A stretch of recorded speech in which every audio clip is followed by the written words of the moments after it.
Этот сквер Выкажева благоустроили в рамках программы «Комфортная городская среда» в 2019 году. Площадку озеленили и обустроили тротуарные дорожки, поставили скамейки и мусорные урны. Рядом находится ФОК, поэтому в сквере часто проводят время дети. Еще один завершенный проект – переулок Помуталиева протяженностью 650 метров. Его благоустроили в том же году.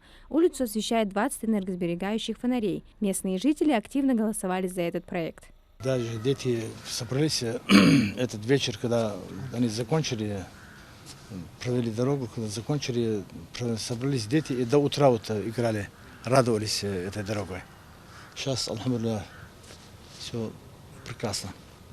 Сейчас уже проблем нет. В рамках нацпроекта в Назрановском районе благоустроили родник в Яндере в 2017 году, который находится рядом с центральной мечетью. Многие приезжают сюда, чтобы набрать чистую воду. Через дорогу же в 2023 году установили новые фонарные столбы. До этого на улице Мальсагова освещения не было. Это создавало проблемы при передвижении в ночное время суток. Аварийные ситуации возникали часто.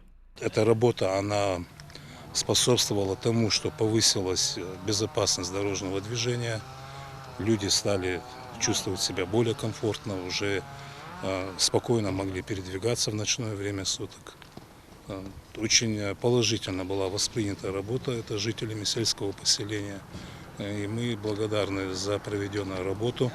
Тоже это для нас тоже очень большое подспорье, когда благоустраивают сельскую территорию. Со старта реализации программы на территории Назрановского района благоустроено 34 социальных объекта и 240 по всей республике. Туда входит и благоустройство улиц вблизи образовательных учреждений. Новые проекты находятся на стадии разработки.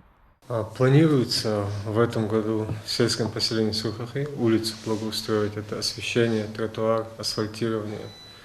Это протяженностью более километра улицы. Также у нас сейчас мы выбираем территории, которые будут участвовать на 2025 год в голосовании. Какие именно объекты будут благоустроены, выбирают жители. К 2030 году по поручению президента качество городской среды в стране должно быть улучшено в 1,5 раза. Амина Зязикова, Султан Магушков, Магаз 24.